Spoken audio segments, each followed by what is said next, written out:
اور جہاں تک اس کے فوائد کا تعلق ہے تو خود حدیث میں آتا ہے، صحیح مسلم کی حدیث ہے کہ یہ سورت کا نام سورت شفا ہے۔ اس میں اللہ تبارک و تعالی جسمانی اور مادی شفا رکھی ہے۔ چنانچہ صحابہ اکرام سر کے درد کے لیے، بخار کے لیے، سانپ بچھو کے کاٹنے کے موقع پر، یہ تمام چیزوں کے لیے اس سورہ فاتحہ کو استعمال فرماتے تھے۔ اور خود نبی کریم صلی اللہ علیہ وسلم فرمایا کہ سورہ فاتحہ جھاڑ ہے، اگر کسی کے سر میں درد بخار ہے تو سورہ فاتحہ کو استعمال کرے۔ تو اس پر جو علماء نے پھر بہت سے اس کے تجربات کرنے کے بعد اس کے فوائد بیان کیے، ان میں سے ایک فائدہ یہ ہے کہ سورہ فاتحہ اگر کسی شخص کو کوئی بیماری ہے اور یا وہ ہمیشہ بیماریوں سے بچنا چاہتا ہے اور ہر طرح کی مشکلات سے بچنا چاہتا ہے تو فجر کی سنت اور فرضوں کے درمیان یہ 41 مرتبہ سورہ فاتحہ پڑھا کرے۔ فجر کی سنت پڑھنے کے بعد اب 41 مرتبہ سورہ فاتحہ پڑھے، پھر فرضوں کے لیے کھڑا ہو جائے۔ اچھا، تو فرمایا یہ اگر کوئی زندگی کا معمول بنا لے تو دنیا کے سارے خزانے خدا اس کو دے گا، یعنی جسمانی صحت بھی دے گا اور اس کو روحانی مراتب بھی دے گا، اور کبھی کسی قسم کی کوئی پریشانی اس کو لاحق نہیں ہوگی۔ یہ ایسا عجیب نسخہ ہے، دیکھیے یہ سورہ فرض کے دوران 41 مرتبہ سورہ فاتحہ کا۔ دیکھیے بس اس میں ایک چھوٹی سی تدبیر یہ ہے کہ جب بسم اللہ کو ساتھ ملائے گا تو یوں پڑھے گا بسم اللہ الرحمن الرحیم مل حمد للہ رب العالمین، مل حمد للہ، رحیم کی میم کو الحمد کے نام سے ملانا ہے، تو 41 دفعہ پڑھنا ہے فجر اور سنت کے درمیان، ہر طرح کا کمال۔ اور اس کے لیے ایک اور عجیب بات بتاؤں کہ آٹزم کا بڑا مرض ہے آج کل، بچوں کا 2-3 سال میں ہو جاتا ہے۔ یہ 41 مرتبہ فرض اور سنت درمیان کا یہ نسخہ اتنا مجرب ہے کہ اگر کوئی شخص 41 مرتبہ پڑھ کے اپنے اس بچے میں دم کرتا رہے اور اس کو پانی پلاتا رہے تو اس کا آٹزم ختم ہو جائے گا۔ یہ عجیب، کیونکہ نبی پاک نے خود فرمایا ہے کہ دماغ کے جنون اور سرا کے لیے جو ہے نا یہ صورت بڑی مجرب ہے۔ تو لہٰذا یہ جو دماغ کا جنون ہی ہوتا ہے، آٹزم ہو جاتا ہے اور انسان کو ایک خاص دیوانگی پاگل پن سا پیدا ہو جاتا ہے، تو اس پہ عمل کرنا چاہیے، یہ مرض ختم ہو جائے گا۔ یعنی آپ نے قرآن کے ذریعے ایک دم پہلی صورت میں ہی شفا کی بات بتائی، اور یہ آٹزم جو ہے یہ بیماری ہے، بچوں کو پیدائشی بیماری بھی ہوتی ہے، تو اگر آٹزم کے جو والدین ہیں جن بچوں کے، تو وہ اس کے والدین پڑھ سکتے ہیں، والدین پڑھ کے اس کے دونوں کانوں میں زور زور سے 2 پھونکے 3 پھونکے ماریں، پانی دم کر کے پلا دیں، بوتل میں دم کر لیں تو سارے دن اسی پانی میں اس کو پلاتے رہیں، تو یہ لکھا تو یہ ہے کہ 41 ڈیز میں آپ تبدیلی دیکھیں گے کہ اس بچے کے اندر جو ہے وہ طبیعت اس کی بحال ہو گئی۔ یہ ایک فائدہ۔ دوسرا یہ کہ اگر کوئی شخص چاہتا ہے کہ مالی طور پہ میں خوشحال رہوں اور کبھی کسی پیسے کا محتاج نہ ہوں، تو اس کے لیے لکھا ہے کہ اسلامی مہینہ جیسے شروع ہو تو اس کے بعد پہلا سیٹرڈے جب آئے، ہفتہ آئے، تو فجر کے بعد جو ہے 70 مرتبہ سورہ فاتحہ پڑھے، 70 مرتبہ، اول آخر 11 مرتبہ درود شریف، تو ہفتے کو 70 مرتبہ پڑھے، پھر 10 کم کرتا جائے، اتوار کو 60 مرتبہ پڑھے، اچھا، اور اس کے بعد پیر کو 50 مرتبہ پڑھے، اور منگل کو جو ہے وہ 40 مرتبہ پڑھے، اس طرح جو ہے وہ بدھ کو جو ہے وہ 30 مرتبہ پڑھے، پھر اس کے بعد جمعرات کو جو ہے وہ 20 مرتبہ پڑھے، جمعے کو پھر 10 مرتبہ پڑھے، تو یہ کر کے پھر دوبارہ ہفتے سے پھر اسی طرح 70، تو یہ اسی طرح یہ روٹیٹ کرتا رہے، تو یہ ہمیشہ اگر زندگی میں پڑھتا رہے گا اللہ ہمیشہ مال و دولت کی فراوانی رکھیں گے اور کبھی محتاج نہیں ہوگا۔ اور یہ کب پڑھنا ہے؟ یہ جو ہے اسلامی مہینہ جب شروع ہوتا ہے چاند کا، اس کے پہلے سیٹرڈے سے سٹارٹ کر دیں۔ اور وقت اس کے لیے کوئی خاص؟ فجر کا وقت، فجر کی نماز فارغ ہو کے یہ 70 ٹائم پہ پڑھ لیں، 70 60 50 یوں کرتا جائے، پھر دوبارہ پھر 70 پہ آ جائے۔ یہ ایسا عجیب راز ہے اس کے اندر جو ہے، جن لوگوں نے اس کا اہتمام کیا ہے وہ بغلے بجاتے ہیں زندگی کی، وہ خوشیاں روحانی خدا نے مرتبے بھی دیے اور مال و دولت کی کمی نہیں چھوڑی۔ ایسا نسخہ ہے۔ یہی فوائد ہیں، قرآن کے فوائد ہیں جن سے ہم ناواقف ہیں۔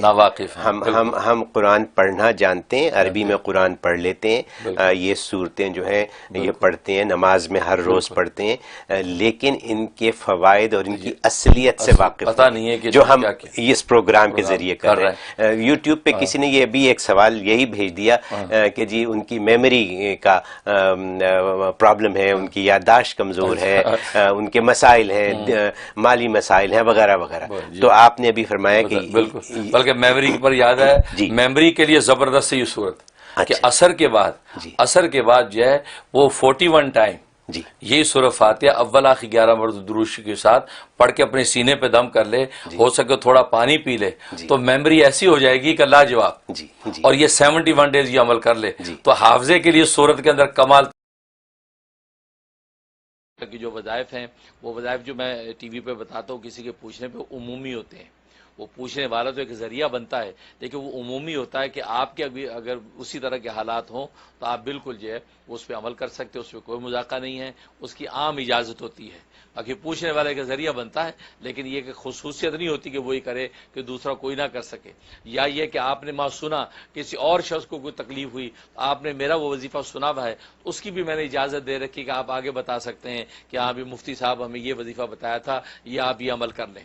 تو یہ تو ایک صدقہ جاریہ ہے، اس کی میں نے عام اجازت دے رکھی ہے تاکہ میرے لیے اللہ کے ہاں جو اجر و ثواب کا ذخیرہ جمع ہو. باقی جو ہے وہ 2 وقت کی روٹی اللہ نے انتظام کر رکھا. تو ایک سوال یہاں کر لوں گا آپ سے کہ آج کل جو یہ اہم دن گزر رہے ہیں حج سے پہلے، ان دنوں میں ہمیں کیا کیا کرنا چاہیے؟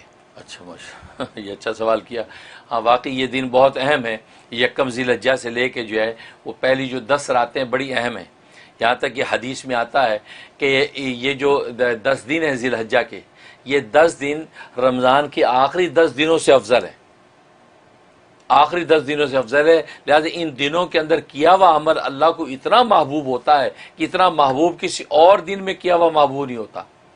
لہٰذا یہ دن اتنے صبح صادق سے لے کے غروب آفتاب تک یہ دن کہلاتا ہے. اس دن کے اندر جو بھی ذکر و اذکار، جو بھی اعمال اشکال کریں گے وہ اتنے قیمتی ہیں کہ پورے سال کے اندر ایسا کوئی دن نہیں ہے جس میں یہ عمل اتنا قیمتی ہو.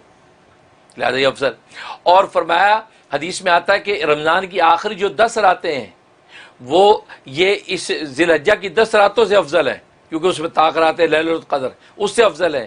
لیکن ان راتوں کی اتنی بڑی قیمت ہے، فرمایا کہ اس ایک رات کی عبادت اللہ تبارک و تعالیٰ کے لیلۃ القدر کے برابر لکھی جاتی. یہ جو راتیں گزر رہی ہیں 10 راتیں، تو اس رات میں عبادت کے لیے آپ کھڑے ہو جائیں گے، عشاء کے بعد جو 2 رکعت نفل پڑھ لیں گے، 1 سپارہ پڑھ لیں گے، تو یہ آپ کو لیلۃ القدر سے بھی زیادہ اجر، لیلۃ القدر کے برابر اجر دیا جائے گا. تو گویا کہ 10 راتوں میں آپ نے عبادت کر لی تو گویا کہ 10 لیلۃ القدر کا اجر و ثواب آپ کو عطا ہوگا. اور ایک لیلۃ القدر کا ثواب آپ جانتے ہیں کہ جناب وہ کتنی بڑی 84 سال کی عبادت سے افضل. اور آپ کو 10 راتوں کو آپ کاؤنٹ کر لیں کتنی بڑی عبادت، اس لیے بڑی اہم ہے. لہذا اس میں جو ہے کثرت سے لا الہ الا اللہ کی ورد کریں، کثرت سے استغفار کریں، اور کثرت سے قرآن کی تلاوت کریں اور نوافل پڑھیں، اس کا اہتمام کریں. تو راتوں کے اندر کم سے کم 10 نوافل پڑھنے کا اہتمام کر لیں. بھلے مغرب سے عشاء کے درمیان میں پڑھ لیں، بھلے جو ہے رات سونے سے پہلے 10 نفل پڑھ کے اللہ سے خیر مانگ لیں. اور اسی دن کے اندر جو ہے قرآن کریم کی تلاوت کم سے کم 1 پارہ تلاوت روزانہ کر لیں. اور 500 مرتبہ استغفر اللہ ربی من کل ذنب واتوب الیہ، یا استغفر اللہ الذی لا الہ الا هو الحی القیوم واتوب الیہ، یہ 500 مرتبہ. اور لا الہ الا اللہ محمد رسول اللہ، لا الہ الا اللہ، لا الہ الا اللہ، یہ 500 مرتبہ پڑھ لیں. اسی طریقے سبحان اللہ والحمد للہ ولا الہ الا اللہ واللہ اکبر ولا حول ولا قوت الا باللہ العلی العظیم 500 دفعہ پڑھ لیں. اور صلاۃ و سلام درود شریف اللہم صلی وسلم بارک علی محمد وعلی آل محمد، یہ جو ہے یہ آپ پڑھ لیں 500 دفعہ. جو میں درود بتاتا ہوں وہ والا پڑھ لیں، اللہم صلی وسلم بارک علی سیدنا محمد النبی الامی وآلہ وصحبہ الف الف مرتین، یہ بھی پڑھ سکتے ہیں. اور یہ درود شریف بھی پڑھ سکتے ہیں، اللہم صلی وسلم وبارک علی محمد وعلی آل محمد کما صلیت وسلمت وبارکت علی ابراہیم وعلی آل ابراہیم انک حمید مجید. یہ درود ابراہیمی کو مرج کر دیا ہے، یہ درود ابراہیمی آپ پڑھ لیں. تو 500 مرتبہ یہ پڑھ لیں تو انشاءاللہ آپ دیکھیں ان کی پوری حقیقی برکات و ثمرات آپ کو نصیب ہوں گی. باقی قربانیاں تو ہے یہ عظیم عمل، وہ ان 3 دنوں کے اندر آپ عمل کریں، جو ہے وہ 10، 11 اور 12 ان کے اندر کریں. اور سب سے بڑا اس کے اندر ایک نوٹ کر لیں کہ عرفہ کا روزہ، آپ کو پتہ ہے کہ یہ جو ہے یہ جو دن گزر رہے ہیں یہ یکم ذی الحجہ سے ایک روزہ اگر رکھیں 1 سال کے برابر اجر و ثواب ہے. اور حدیث میں فرمایا کہ جب 9 کا روزہ رکھیں گے یعنی عرفہ کے دن کا روزہ رکھیں گے، وہ روزہ جو ہے وہ 1 سال کے برابر بھی ہے. اور مزے کی بات نبی فرماتے ہیں کہ مجھے امید ہے اللہ تعالیٰ سے کہ یہ 1 سال پہلے اور 1 سال آئندہ کے گناہوں کا کفارہ بھی ہے، یعنی گناہ معاف کروا دے گا. تو 9 کا جو روزہ آ رہا ہے یعنی یوم عرفہ کا روزہ اس کو بولتے ہیں. اور عرفہ کا روزے کا مطلب یہ ہے کہ جب میدان عرفات کے اندر حاجی پہنچیں گے، وہ جو دن ہے اس دن کا روزہ، اور وہ اس 2021 کے اندر جو ہے وہ منڈے کا دن بن رہا ہے، کیونکہ ٹیوزڈے کو جو عید الاضحیٰ ہے. لہٰذا جو ہے وہ منڈے کا دن بن رہا ہے تو منڈے کو جو ہے آپ جو ہے وہ عرفہ کا روزہ رکھیں. باقی آپ کی دنیا میں لوکل کیلنڈر کچھ بھی ہو، میں نے رات بھی اس مسئلے کو کلیئر کیا ہے، منڈے کا روزہ آپ رکھیں گے تو یوم عرفہ کے روزے کا اجر اور آپ کو فضیلت ملے گی. لہٰذا پیر کا روزہ رکھیں، ٹھیک ہے، پیر کا روزہ رکھیں. اگر آپ کے ملکوں کے حساب سے جیسے پاکستان میں اس دفعہ جو ہے وینسڈے کو عید ہے تو وہاں ٹیوزڈے جو ہے وہ 9 ذی الحجہ بن رہی ہے، اور وہ کلیئر میں نے رات ایک شعبے میں کر دیا ہے کہ 9 ذی الحجہ مراد نہیں، یوم عرفہ. یوم عرفہ منڈے کا ہے، لہذا پاکستان، انڈیا، بنگلہ دیش والے بھی جو ہے ان کو بھی چاہیے کہ وہ منڈے کا ہی روزہ یوم عرفہ کا رکھیں گے تو ان کو یوم عرفہ کے روزے کی فضیلت ملے گی. کیونکہ ٹیوزڈے کا رکھیں گے تو عرفات کے اندر تو حاجی ہے ہی نہیں، جبکہ حاجی کی مماثلت کی وجہ سے تو اس کی فضیلت تھی، وہ مماثلت نہیں رہی تو پھر آپ روزہ رکھ رہے ہیں. لیکن پھر بھی آپ رکھنا چاہتے ہیں تو میں نے یہ کہا تھا کہ آپ منڈے کا لازمی رکھیں یوم عرفہ کی فضیلت لینے کے لیے، لیکن ساتھ ٹیوزڈے کا بھی شامل کر لیں. آپ کے لوکل کے حساب سے 9 ذی الحجہ بن رہی ہے، آپ وہ بھی رکھ لیں، کیونکہ بہت سے اسکالر وہ بھی کہتے ہیں کہ 9 ذی الحجہ مراد ہے.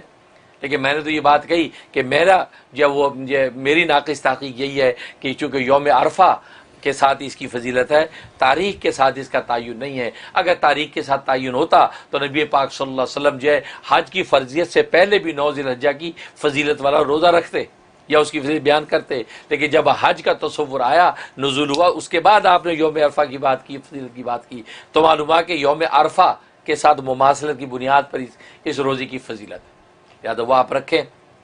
اور اس کے علاوہ جو ہے باقی قربانیاں. اب آگے ایک اور تکبیرات تشریق کا مسئلہ سمجھ لیں کہ 9 ذی الحجہ جو ہوگا، 9 ذی الحجہ کی فجر سے لے کے 13 ذی الحجہ کی عصر تک ہر فرض نماز کا سلام پھیرنے کے بعد ایک مرتبہ بلند آواز سے تکبیرات تشریق کہنا واجب. مردوں کے لیے بلند آواز سے ہے، عورتوں کے لیے آہستہ آواز سے کہنا واجب.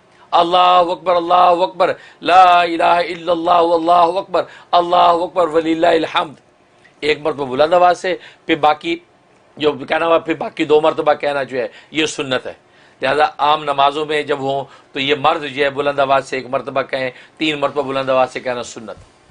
اور عورتیں جو ہے یہ آہستہ آواز سے کہیں گی، 1 مرتبہ کہنا واجب، 2 مرتبہ مزید کہنا یہ سنت. تو یہ اور انفرادی نماز ہو، اجتماعی نماز ہو، اکیلے پڑھ رہے ہو، ہر حال میں جو ہے یہ حکم ہے. اس میں کوتاہی کرتے ہیں لوگ، اکیلے پڑھ رہے ہیں تو یہ تکبیرات تشریق نہیں کہتے، عورتیں گھروں میں پڑھ رہی ہیں تو نہیں کہتی، نہیں ایسا نہیں. وہ سلام پھیرتے ہی آہستہ آواز سے اپنی تکبیر تشریق 1 مرتبہ کہنا واجب اور آگے 3 مرتبہ کہنا جو ہے وہ سنت ہے. اس کا اہتمام کریں. اور یہ گویا کہ یوم عرفہ جو منڈے کا ہے اس کی فجر کے بعد سے شروع ہوگی یہ تکبیرات تشریق، اور یہ 13 ذی الحجہ کی عصر تک رہے گا، اور عصر کے بعد پھر یہ حکم جو ساقط ہو جائے گا. یہ اس کا اہتمام کریں، یہ بہت اہمیت کی حامل ہیں. باقی اللہ تبارک و تعالیٰ یہ حجاج کرام جو حج کے لیے پہنچیں گے ان کے حج کو اللہ قبول فرمائے. اور اس سال کا حج جو ہے بڑا جو ہے افسوسناک، اندوناک ہے. دل دکھا ہوئے امت مسلمہ کا کہ حرمین شریف کے اندر وہ رونقیں جو ہر سال حج میں ہوتی تھیں، یہ کورونا وائرس کا مرض اور دیگر جو بھی وجوہات ہیں اس وجہ سے اس سال حج اوپن نہیں ہے. جس انداز سے ہو رہا ہے دکھے دلوں کے ساتھ ہی ہم ان مناظر کو دیکھیں گے. لیکن یہ کہ آپ اپنے مقام پہ بیٹھ کے خدا کو یاد کرتے رہیں. آپ کہیں بھی بیٹھ کے پکاریں گے خدا آپ کی سنے گا اور آپ تک انشاءاللہ پہنچے گا. بہت خوب، بہت زبردست، بہت clarification. Thank you so very much. آج ہم اللہ تبارک و تعالیٰ کے اسماء الحسنہ میں سے 18ویں نمبر کے نام پر گفتگو کریں گے، جی، جو کہ بعض کتابوں میں 17 نمبر اس کا لکھا ہوا ہے. انہوں نے لفظ اللہ کو کاؤنٹ نہیں کیا تو رحمان سے نمبر 1 شروع کیا. لیکن ہم نے چونکہ اللہ کو بھی کاؤنٹ کیا تھا تو ہمارا جو ہے یہ آج کا جو ہے نام یہ 18واں نمبر بنتا ہے، 18. اور یہ ہے الرزاق. الرزاق بہت بابرکت نام ہے. سارے رزق کے خزانے اس نام کی جو ہے تجلی ہیں. اور رزاق کا معنی بہت زیادہ رزق دینے والا، بہت زیادہ روزی دینے والا. اور یہ نام جو قرآن کریم میں 5 مرتبہ اللہ تبارک و تعالی نے مختلف آیات میں دہرایا ہے. اور اس کے عدد جو ہے وہ 308 بنتے ہیں، 300 اینڈ جو ہے وہ 308. اور اس کا مفرد عدد بنتا ہے 11، کہ 3 اور 8 جو ہے وہ 11 بنتے ہی اس کا مفرد عدد ہے. گویا کہ 11 دن کے ورد کے بعد کوئی نہ کوئی اللہ تبارک و تعالیٰ کا لطیفہ ضرور ظاہر ہونا چاہیے. انسان جتنے بھی صدقے دل سے پڑھے گا تو 11 دن کے بعد اس کا لطیفہ کوئی نہ کوئی ظاہر ہونا چاہیے. تو یہ بابرکت نام ہے. اور اصطلاحی معنی میں اس رزاق کا معنی وہ ذات وہ ذات جس نے ہر جاندار کی، ہر مخلوق کی روزی اپنی ذمے لے رکھی ہے، نہ صرف ذمے لے رکھی ہے بلکہ ان روزیوں کو پیدا بھی کرتا ہے، اور پیدا کرنے کے بعد ان تک پہنچاتا بھی ہے مخلوق تک، بھلے وہ مخلوق کہیں بھی ہو ان تک وہ پہنچاتا ہے۔ اور قرآن کریم میں اس چیز کا اظہار کر دیا کہ وَمَا مِن دَابَّةٍ فِي الْأَرْضِ إِلَّا عَلَى اللَّهِ رِزْقُهَا، کہ روئے زمین پر کوئی بھی چوپایا چلنے والا جاندار ایسا نہیں ہے کہ مگر اس کا رزق اللہ کے ذمے ہے۔ وَيَعْلَمُ مُسْتَقَرَّهَا وَمُسْتَوْدَعَهَا، اور اللہ تبارک و تعالیٰ اس مخلوق کے مستقل ٹھکانے کو بھی جانتا ہے اور اس کے عارضی ٹھکانے کو بھی جانتا ہے۔ سبحان اللہ۔ یعنی اس میں اس بات کا اشارہ ہے کہ دنیا کے اندر اگر آپ اپنا ٹھکانہ بدلیں تو متعلقہ اداروں کو اطلاع کرنی پڑتی ہے کہ جی ہمارا ایڈریس چینج ہو گیا ہے، اب ہمارا چیک وہاں بھیجیں، جی ہے نا؟ تو نہ کرے تو وہ جو آپ کا چیک ادھر ادھر ہو جائے گا۔ اللہ فرماتے آپ کو ہمیں کہنے کی ضرورت نہیں ہے، آپ جہاں مستقل رہتے وہ بھی ہمیں پتہ ہے، عارضی طور پہ کہیں ٹھکانہ آپ کرتے ہیں وہ بھی ہمیں پتہ ہے، آپ کا رزق وہیں پہنچے گا، لہذا پہنچتا ہے۔ انسان مسافر ہو تو پہنچتا ہے، گھر میں مقیم ہے تو بھی پہنچتا ہے۔ بلکہ اس پر جو حضرت موسیٰ علیہ السلام کا واقعہ بڑا دلچسپ آتا ہے کہ حضرت موسیٰ علیہ السلام کو اللہ تبارک و تعالی نے جب کوہ طور پہ تجلی دکھائی اور آپ نے یہ سمجھا کہ آگ ہے اور اپنے اہلیہ جو ہے وہ درد ذیل میں تھیں، تو آگ لینے کے لیے وہاں گئے تو پتہ چلا وہاں تو رب کریم کی تجلی تھی، تو اللہ تبارک و تعالی سے ان کی گفتگو ہوئی، کلام ہوا اور وحی نازل ہوئی، اور ساتھ ہی حکم ہوا کہ فرعون کے پاس جاؤ دعوت حق دینے کے لیے۔ اب یہ دل میں سوچنے لگے کہ اہل خانہ کا کیا ہوگا، ان کا خیال کون کرے گا، پیچھے جو بھی میرے ساتھ میرے کفایت میں لوگ ہیں ان کے رزق روٹی کا کیا بنے گا، تو یہ خیال آیا۔ تو اللہ تبارک و تعالی نے فرمایا کہ موسیٰ یہ سامنے جو پتھر ہے اس پتھر کے اوپر جو اپنی لاٹھی مار، لاٹھی ماری وہ پتھر ٹوٹا، ان میں سے ایک اور پتھر نکلا، فرمایا اس دوسرے پتھر پہ لاٹھی مار، وہ ٹوٹا، اس میں سے ایک اور پتھر نکلا، فرمایا تیسرے پتھر پہ پھر مارا تو ٹوٹا، اس میں سے ایک چھوٹا سا کیڑا جس کے منہ میں سبز پتا ہے، وہ غذا ہے وہ کھا رہا ہے، اور یہ ترانہ پڑھ رہا ہے کہ سبحان من یرانی و یعلم مکانی، کہ پاک ہے وہ ذات کہ جو مجھے دیکھ رہی ہے اور میرے اس ٹھکانے کو بھی جانتی ہے، وہ یسمع کلامی، اور میرے کلام کو بھی سنتی ہے، وہ یذکرنی ولا ینسانی، اور مجھے یہاں پر بھی یاد رکھے ہوئے ہے کہ مجھے رزق پہنچا رہی ہے اور مجھے بھولی نہیں ہے۔ سبحان اللہ۔ تو اللہ تبارک و تعالیٰ فرمایا موسیٰ میں اس کیڑے کو یہاں خوراک پہنچا سکتا ہوں تو تیرے اہل خانہ کا میں کفیل نہیں ہو سکتا، تم پریشان نہ ہو، تو میرے کام میں لگ، میں تیرے کام میں لگوں گا۔ تو مطلب یہ اللہ تبارک و تعالیٰ کے رازقیت کا عالم ہے کہ جہاں بھی ہوتا ہے اسی جگہ رزق پہنچاتا ہے۔ اس لیے علماء نے لکھا ہے کہ رزق کی دو قسمیں ہیں، ایک رزق خاص ہے، ایک رزق عام ہے۔ رزق خاص کا مطلب یہ ہے کہ وہ رزق کہ جس کا تعلق ایمان و یقین کے ساتھ ہے، کہ اللہ تبارک و تعالی ایمان و یقین کا جو رزق، دلوں کا جو رزق عطا کرتے ہیں اور رزق حلال کی دولت سے جو منور کرتے ہیں، یہ رزق خاص ہے۔ اور ایک رزق عام ہے کہ جو دنیا اور سامانوں کا جو رزق ہے، یہ اللہ تبارک و تعالی بلا تفریق کافر مومن سب کو عطا کرتے ہیں، لیکن رزق خاص جو ایمان و معرفت کا رزق ہے وہ صرف اللہ تبارک و تعالی مومنین کو عطا کرتے ہیں، اور اہل ایمان کو اللہ یہ توفیق دیتے ہیں کہ وہ رزق حلال کی کوشش کرتے ہیں۔ اور ابن قیم رحمہ اللہ تعالی نے بڑی خوبصورت بات کی کہ اصل میں رازقیت کے دو مفہوم ہیں۔ رازقیت کا ایک تو مفہوم یہ ہے کہ اللہ تبارک و تعالی جو ہے وہ ایک وہ رزق عطا کرتے ہیں جو انسان کی ایمانوں اور انسان کے سامانوں کا رزق ہے، اور وہ اپنے انبیاء اور اولیاء کے ذریعے سے اللہ تبارک و تعالی مخلوق تک پہنچاتے ہیں۔ اسے علم و عرفان کا رزق بھی ملتا ہے، یعنی قلوب کا رزق، اور اسے انسان کے ابدان جو بدن جسم ان کا رزق حلال وہ بھی ان کے ذریعے سے مہیا ہوتا ہے، ایک یہ مطلب۔ اور دوسری قسم رزق سے مراد یہ ہے کہ وہ رزق جو رزق حلال ہے، جو بدنوں کا علم ہے، اللہ تبارک و تعالی نے بدن کی نوعیت طبی طور پہ ایسی بنائی ہے، ایسی اندر وینز اور رگیں اور ایسے سلسلے رکھے ہیں کہ وہ رزق ان کے ذریعے سے اسے اپنے متعلقہ مقام تک پہنچاتے ہیں۔ کیونکہ اگر رزق موجود ہو اور اندر کھانے کا نظام ڈسٹرب ہو جائے تو کیسے پہنچے گا؟ تو فرمایا کہ انسان جب کھاتا ہے تو وہ نالیاں اللہ نے ایسی بنا رکھی ہیں کہ ہر چیز اپنے اپنے مقام پہ جا رہی ہے، پانی اپنے مقام پہ جا رہا ہے، غذا اپنے مقام پہ جا رہی ہے، ہر چیز اپنے اپنے مقام پہ ٹھہر رہی ہے۔ اور پھر کھانے کے بعد انسان اگر الٹا ہو جائے تو وہ کھانا باہر پلٹتا نہیں ہے، یعنی ایسا نظام رکھا، کھانا گیا اب وہ پلٹ کے باہر نہیں آتا۔ فرمایا یہ جو دوسرا رزق کا مفہوم ہے کہ اللہ نہ صرف کھلا دیتا ہے بلکہ کھلانے کے بعد وہ اس کو اپنے اپنے مقام پر پہنچا دیتا ہے اور اس کے اچھے اور نیک اثرات ظاہر کرتا ہے۔ یہ اللہ تبارک و تعالیٰ کی رازقیت ہے جو کسی دوسری ذات کو حاصل نہیں ہے. اس لیے اللہ تبارک و تعالیٰ رزاق ہے، یعنی بہت زیادہ روزی دینے والا، مطلب نہ صرف روزی دینا بلکہ روزیوں کو پیدا بھی کرتا ہے اور اپنے اپنے مقام پر ہر ایک کو اس کی روزی پہنچا بھی دیتا ہے. یہ رازق ہے. اور جہاں تک اس کے فضائل و فوائد کا تعلق ہے تو ایک اس کا فائدہ یہ ہے کہ اگر کوئی شخص چاہتا ہے کہ مشکلات اور باریک بین چیزیں، خاص طور طالب علم، پروفیسر اور اسی طریقے سے لیکچرر، پڑھنے پڑھانے والا آدمی چاہتا ہے کہ باریک بینی مجھے حاصل ہو جائے، تو صبح اٹھتے ہی نہار منہ، ابھی اسے کلی نہیں کی، منہ نہیں دھویا، اٹھتے ہی 20 دفعہ یا رزاقو کا ورد کر لیا کرے. 20 دفعہ سے بیٹھے بیٹھے یا رزاقو یا رزاقو یا رزاقو، بس اس کے بعد اپنے کام میں لگے. اور میں اللہ تبارک و تعالیٰ اس کو ذہن کو ایسا کشادہ اور تیز کر دیں گے کہ باریک سی باریک بات بھی سنتے جھٹ اس کے نتیجے کو پہنچ جائے گا. ایسا ذہن کھول دیتے ہیں. یہ اس میں فائدہ. اور دوسرا فائدہ یہ ہے کہ اگر کوئی چاہتا ہے کہ گھر کے اندر رزق کی فراوانی ہو جائے اور گھر سے بیماریاں اور آفتیں نکل جائیں اور گھر جناب جنت نظیر بن جائے، تو فرمایا کہ وہ شخص روزانہ صبح کی نماز پڑھنے کے بعد، فجر کی نماز کے بعد اپنے گھر کے چاروں کونوں میں 10 مرتبہ یا رضا کو پھونک دیا کرے، اور اس کونے سے شروع کرے جو کونا جو قبلے کی طرف سیدھی طرف ہے. اگر قبلہ ادھر ہے تو سیدھی طرف کا کونا وہ ہے، تو سب سے پہلے اس کونے پہ کھڑا ہو کے یا رزاق 10 دفعہ پڑھ کے 3 دفعہ پھونک دیا. پھر الٹی طرف آ جائے، پھر 10 دفعہ پڑھ کے، اس کے بعد یہ پیچھے کی طرف آ جائے 10 دفعہ پھونک، پھر اس طرف. تو گویا کہ چاروں کونوں پہ 10 دفعہ پھونک دیا کرے تو گھر میں رزق کی فراوانی ہو جائے گی، غیب سے رزق آئے گا اور کوئی بیماری گھر میں نہیں ٹھہرے گی. ایسا زبردست فائدہ ہے.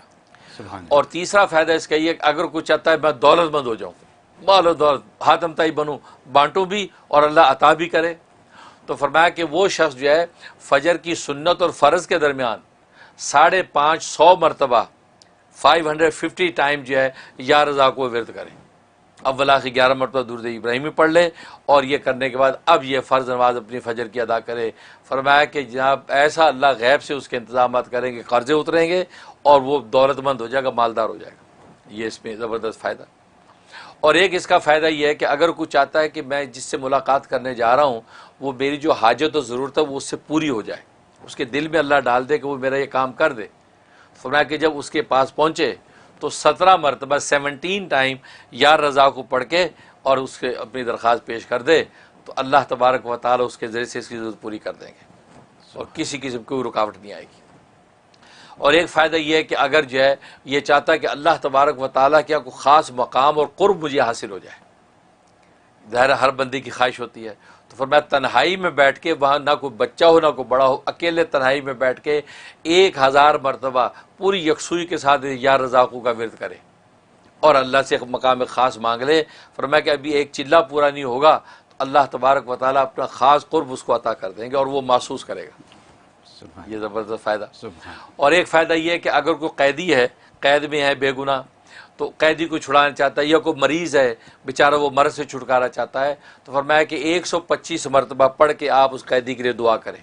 اول آخر 11 مرتبہ درود شریف، یا جو مریض ہے اور اس مریض کے لیے 125 مرتبہ پڑھ کے آپ جو اس کی صحت کی دعا کریں. اللہ تبارک و تعالیٰ یہ 3 ہفتے کے اندر ہی انشاءاللہ اس قیدی کو رہا کر دیں گے اور اس مریض کو شفا دے دیں. یہ زبردست کے فوائد حضرت ماشاءاللہ. اور جہاں تک خواب میں تعبیر کا تعلق ہے، اور میں خواب میں اگر یہ دیکھا، اس کا مطلب ہے اللہ تبارک و تعالی اس کو اپنا قرب خاص عطا کریں گے اور دین دنیا کے جو ہے رزق اور دولتیں اس کے لیے آسان کر دیں گے. لہٰذا یہ صدقات کا اہتمام کرے، مالی صدقہ غریبوں میں بانٹنا شروع کر دے، اللہ مقام خاص بھی دیں گے اور رزق کی فراوانی کر دیں گے. یہ تعبیر. سبحان اللہ. حضرت یہ جو رزق کی جو آپ نے آج تعریف بیان کر دی ہے، رزق خاص، رزق عام، اور اس کے علاوہ جو آپ نے اتنی ایکسپلینیشن دے دی ہے، یہ پہلے نہیں سنی کسی، میں نے نہیں سنی، اور مجھے یقین ہے کہ ہمارے دیکھنے والوں میں سے بہتوں نے اس کو نہیں سنا، نہ اس کو سمجھا. آج جو یا رزاقوں کے اوپر جو بات ہو گئی ہے، اگر ہم اس کو اپنا لیں واقعی تو ہمارا تو بیڑا پار ہے، سب مسئلے حل. یہ اگر میں انگریزی میں کہہ دوں کہ آج آپ نے $1 ملین سولوشن دے دیا. صحیح بات ہے. کیونکہ اگر فجر کے وضو سے پہلے 20 دفعہ پڑھ لیں، کتنے 2 سیکنڈ لگتے ہیں 2 سیکنڈ، ٹھیک ہے، وہ پڑھ لیں. پھر اس کے بعد سنتوں اور فرض کے درمیان 550 دفعہ پڑھ لیں، ٹھیک ہے. اور پھر اپنے گھر کے چاروں کونوں میں اگر آپ پڑھ کے پھونک مار دیں 10 مرتبہ، 10 دفعہ، کیا دیر لگتی ہے، ٹھیک ہے. تو یعنی یہ ساری آپ کی جو برکتیں ہیں وہ آپ نے اکٹھی کر لیں، جا نماز پہ بیٹھے بیٹھے ہو سکتی ہیں ساری، ٹھیک ہے. اور اس کے بعد پھر مریضوں کے لیے بھی ہو گیا، دولت کے لیے بھی ہو گیا، اور قرب اللہ اس کے لیے بھی ہو گیا.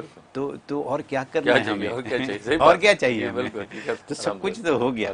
یہ اتنی باتیں اور اتنی قیمتی باتیں، سبحان اللہ سبحان اللہ. مجھے یقین ہے کہ دیکھنے والے اس سے بہت فائدہ اٹھائیں گے، میں بھی اٹھاؤں گا، آپ سب بھی اٹھائیے گا.